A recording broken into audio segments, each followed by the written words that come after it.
don't get me wrong, I'm still type A and I'm still working really hard, and I still struggle with that some days of being like, oh, I'm not where I want to be, but like I know who I am and whose I am. We wouldn't have done this if we weren't so we didn't have so much faith in God and what he can do with it. And I mean, look, he took our little tiny seed of faith and blew it out of proportion and gave us.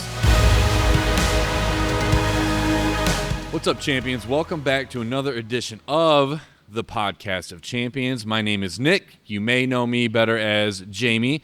This is my beautiful, lovely wife, the glue that holds the HOC together, Miss Renee. Hello. And we've got a run-in from a very special guest this morning.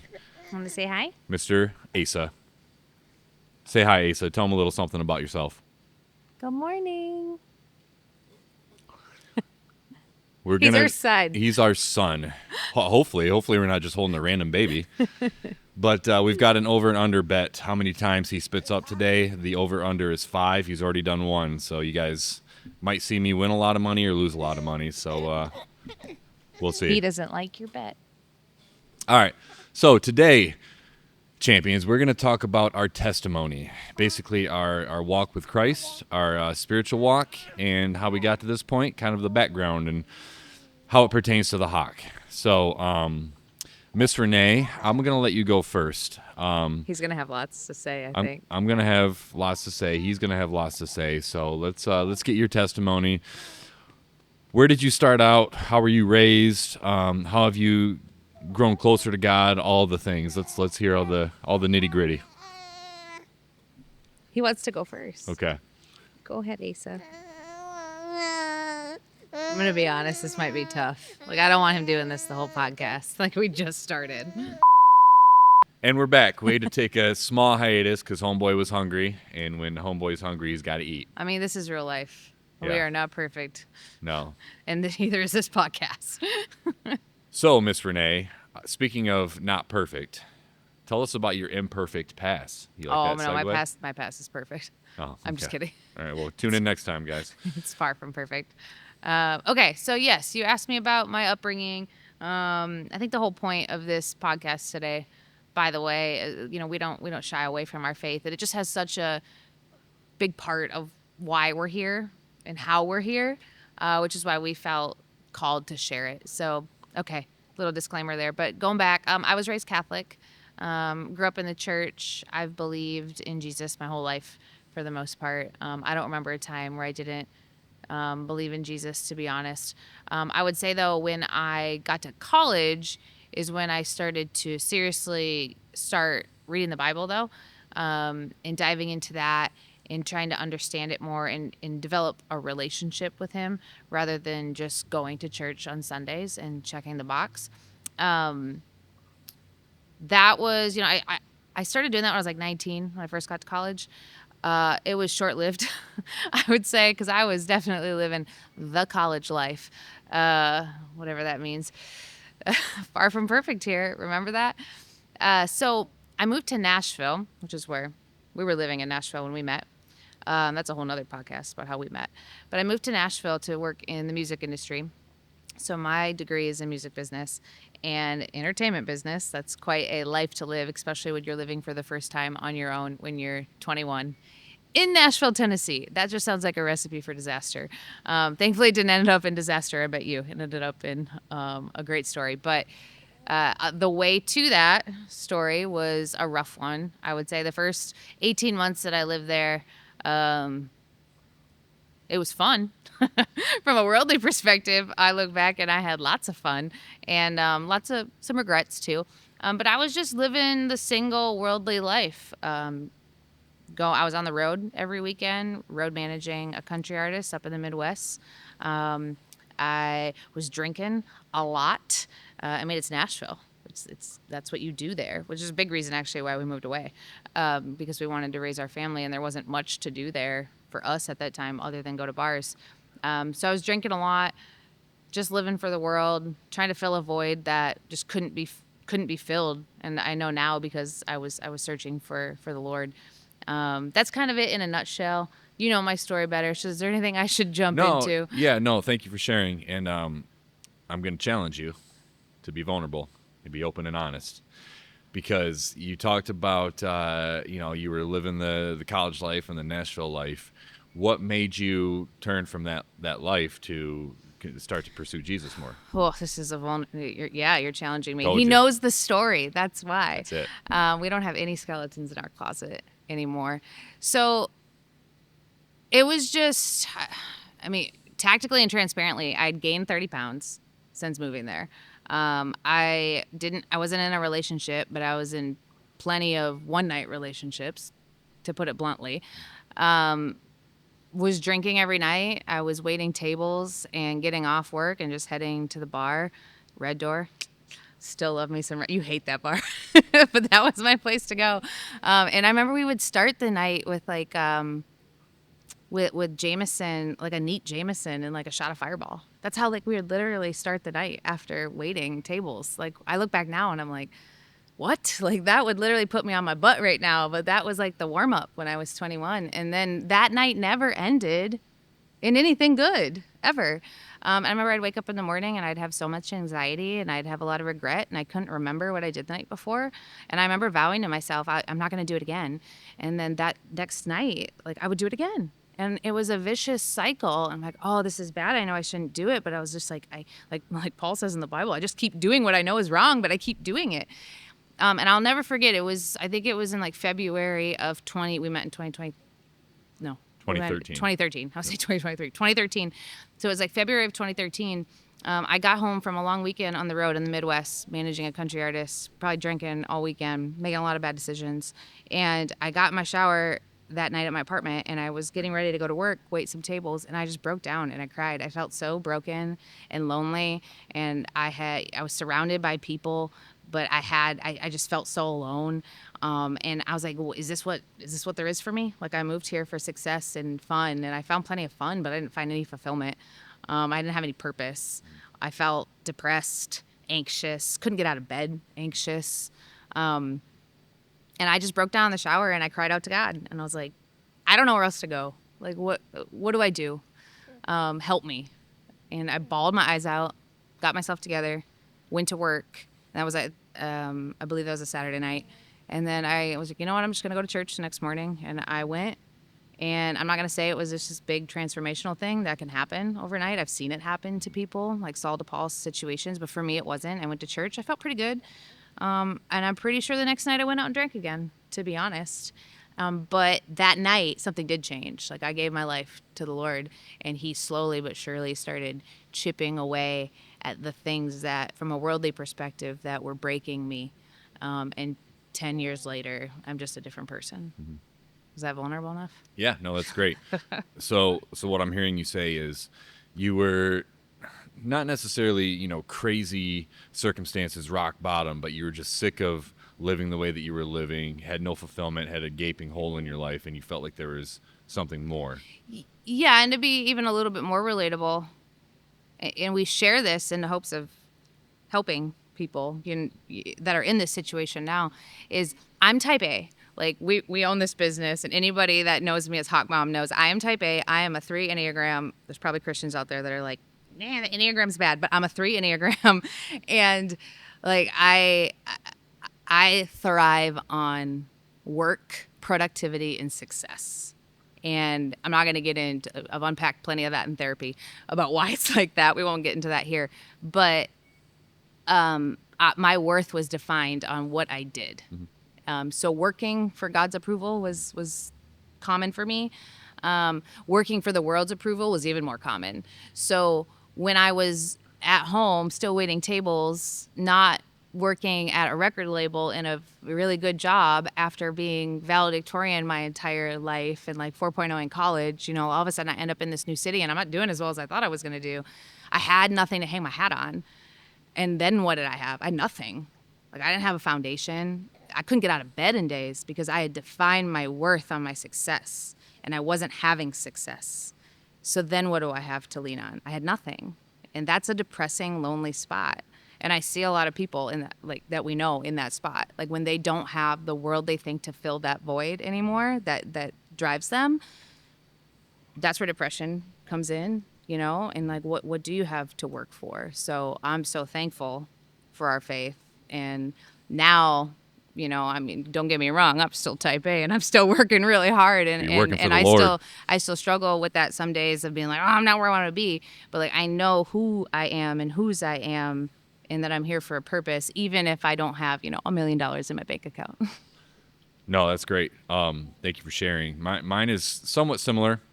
I didn't get crazy in Nashville like Renee did. Whoa, whoa, whoa, whoa, whoa. I mean, Let me challenge you I now. was in home. I was in bed by 8 every night because I had to get up and be a good boy the next morning. Start over. All right, we'll start over. So, kind of the same thing. I grew up in a Christian household, I guess, with like Judeo-Christian values. We didn't ever go to church. I can count the amount of times on one hand that I actually went to church as a kid.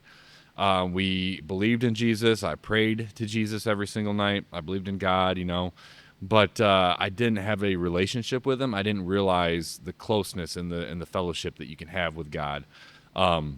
I always based, whether I was gonna go to heaven or hell based on like how I was that day. I thought it was like, okay, you're good, you're going to heaven. Oh, you're bad today. Right now, you're going to hell. You better go to hell, or you better get better so you can go to heaven. Just a very works based, kind of like you warped view of who God is and who Jesus is. So just continue to work through that as I was going through high school and college. I would say I was a good kid. I had a good heart, but I made stupid decisions. I was very good at manipulating and getting away with things that I probably shouldn't have. I should have gotten in a lot more trouble than I did in high school and college, but I was a very smooth talker. I could, wiggle my way out of situations, which is not a admirable quality to have. It was good then because it kept me out of trouble, but it didn't serve me in the long run. So yeah, I was drinking and partying in college as well, and I had a girlfriend, but that ended, and then I was a lot of different relationships all through college as well. So not something that I'm proud of as well.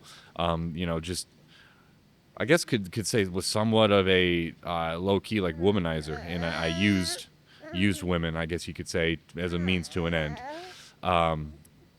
But at the same time, there's two sides of me. There was kind of, I still was, I felt like I was kind and I was, I guess polite and a nice guy, but there was still a lot of things in me that needed ironing out, I guess you could say. So I graduated college, was done playing football, and as I've said before, there was a huge hole in my life where that competitive aspect of my life where football used to be. So I decided to get into wrestling. And so, funny enough, that's kind of how my walk with God strengthened. Because I was very young, I was green, I had just started working matches, and a guy who was a ring announcer at the promotion that I was working for offered to be kind of like a mentor slash manager for me, help me out, with promotion and bookings and running my merch table and things like that. Very, very kind guy, and he was a Christian. So I said, yeah, I can use all the help I can get. So we started going on the road with each other, driving to these different shows in different towns. And I believe he knew that I was a Christian. I didn't know, I don't think he knew, he wasn't sure how serious I was about it. So he told me during one of our rides, he said, okay, I can do this with you and I can manage you and I can help you, but we need to get something clear. We need to make sure that you're using your platform to glorify Christ and preach Christ to people. And I never thought of that before. I mean, I'd always just wanted to get into wrestling because it was something I watched as a kid, and I was like, oh, it'd be awesome to go out and do all that fun stuff and be famous, and my name in lights and on TV and stuff like that. Which he kind of shifted my perspective there to be more of use your platform to help people, because he opened my eyes to there's a lot of lonely, broken down, hurting fans in the industry, and there's a lot of the same wrestlers in the industry. It's entertainment, so it's very cutthroat. It's very stab you in the back. It's very superficial, and it's all political and very subjective. So it's not necessarily merit based. It's about who you know and how much butt you can kiss for the most part a lot of the times. So to be a man who stands up with integrity and preaches God in the midst of that is something that is definitely out of the ordinary for sure. So I took him at his word and I said, you know what, you're right. I'm going to start doing that. So I would go to shows, and I'd pray, and I'd hand out pamphlets and stuff like that were based on Jesus, but I still kind of wasn't living the life as much at home. I still was going out and partying and drinking, kind of like Renee said, and I hadn't really transformed yet. So I challenged myself. Something convicted me to start reading the Bible. So I got on a Bible plan and read it in a year the first time in maybe 2014, 2015. And that kind of started the wheels turning. So within the next couple years, my platform started to, within the next couple years, I started to transform a little bit more and kind of get, more along the road on my walk with Jesus. But come 2020, COVID happened, and there was no wrestling. Everybody had to stay at home.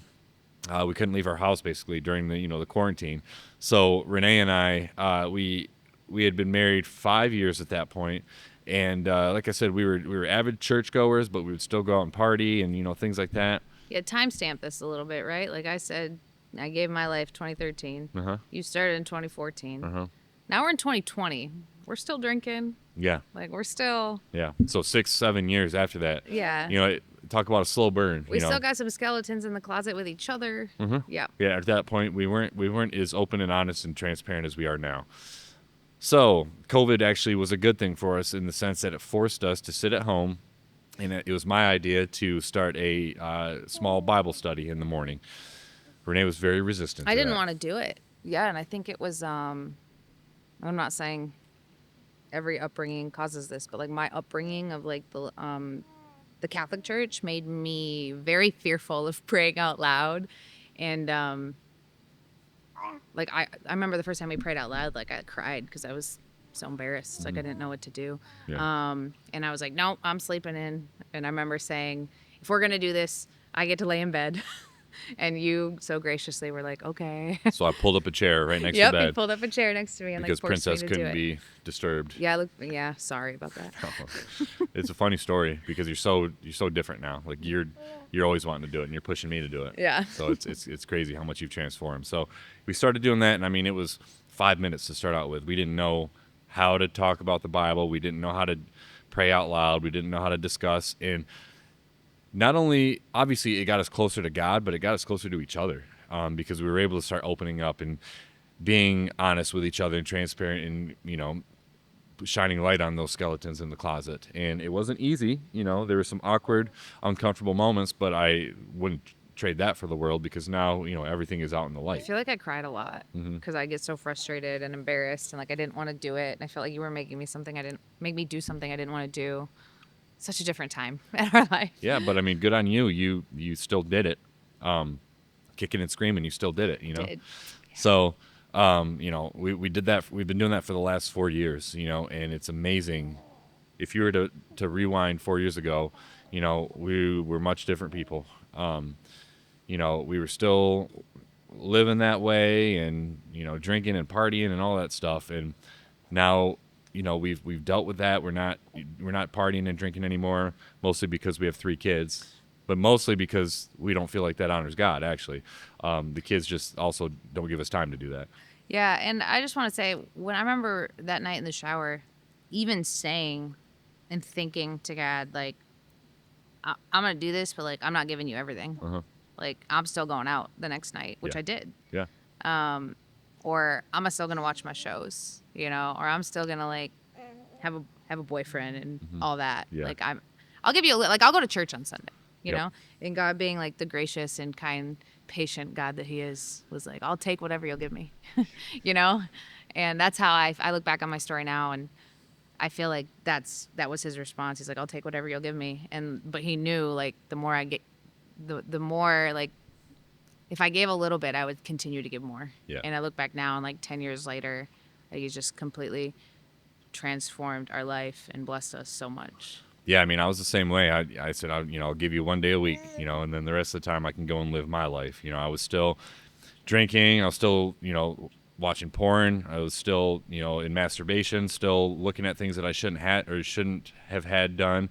When I say there's no skeletons, there's no skeletons between us. Yeah, I mean, like I was still living a very worldly life, and then little by little, I chipped away at those things to where I don't do any of those things anymore.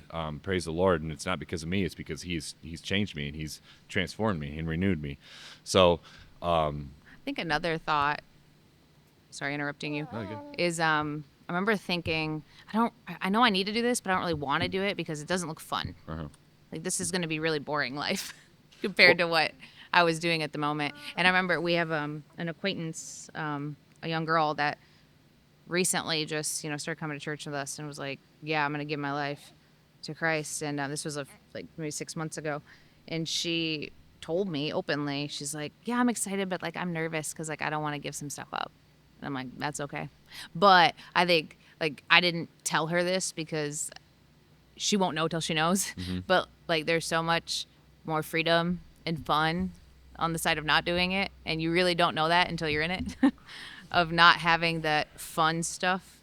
Like I just told you, all that fun stuff had me laying in bed the next morning. Yeah. Right? And it was weighing me down and keeping me prisoner rather than setting me free. Well, it's instant gratification, but then long-term shame and guilt and darkness. And people get the wrong concept of God, thinking that like all he is don't do this, don't do that, how dare you. He's just waiting up there to smite us, which is not how he is at all. He came to give us the abundant life and help us to realize all the freedom and the love, joy, and peace we could have in this life by giving up those things that are destroying us, that are poisoning us, poisoning our bodies, poisoning our minds, poisoning our relationships, poisoning our friendships, our testimony, anything like that, and the fact that like when we gave up on all those strongholds and addictions and temptations, not that they're not still there, but we choose to choose God over that, and he has given us such a peace and a joy that's way above any understanding that this world can have. So yeah, if you think that Christians, once you're a Christian, you can't have fun anymore, you're looking at the wrong Christians, because we're having the time of our lives. Another thing that it helped us to do is just do crazy things for God and just take steps of faith. I mean, look at this place. We wouldn't have done this if we weren't so faith. We didn't have so much faith in God and what he can do with it. And I mean, look, he took our little tiny seed of faith and blew it out of proportion and gave us this facility, all of our members, our platform, this podcast, like your viewers out there. We're so blessed to have you guys, and it's all been God. We haven't done this by ourselves because we are not that smart. Well, maybe Renee is, but I'm not that smart. I'm not that talented to be able to do this by myself. So it's like we're just buckled in and on the roller coaster ride that God is taking us on. Yeah. So we just felt called to share today because, I mean, he gave us all this, and we want this freedom for all of our friends, Yeah, I mean, you guys can have the same freedom, and all you have to do is just give your life to Jesus. And who is Jesus? Well, if you're not sure, he was the sinless, blameless Son of God, God in human form that came to the earth, lived a perfect life for 33 years, sacrificed himself on the cross to atone for our sins, that we could not pay that penalty by ourselves. And on the third day, he was raised to heaven. So now all who believe in him and choose him as their Lord and Savior get their names written in heaven and have eternity secure in heaven with God. So if you have any questions on that, like, please feel free to reach out to us, DM us, call us, stop in. But personally, my walk with Christ took me from being a liar, a cheater, a manipulator, addicted to porn, addicted to alcohol, addicted to just worldly things, and so selfish in my own ways. And it took me from that to, being a servant leader that is still flawed. I still have things that I'm working on, but man, God has just transformed me, and he calls me and Renee to share that good news with everybody, because it's the best news in the world, and it's the greatest thing that we've ever done in our entire life. And we're just so grateful that we did that, and you guys can have that same freedom, that same power, that same joy that we experience. And all you have to do is just give your life to Jesus. So I encourage you to do that. It'll be the greatest decision you'll ever make. And if you have any questions, we're here for you all the time. Yes. Anything to add to that? How about you, Ace? You good? He's quite sleepy. He wants to say that you were wrong and he was under 5. Oh, under 5. Yeah, he only did it once. All right. Well, he's a champ. I underestimated him. Good job, Ace. But thank you guys so much for watching. If you have any questions or you want to leave a comment in the in the comment section below. Please subscribe. Let us know what you're thinking. But until next time, be great, be excellent, show love, go make a difference today, champions. Go Go Mad. Mad.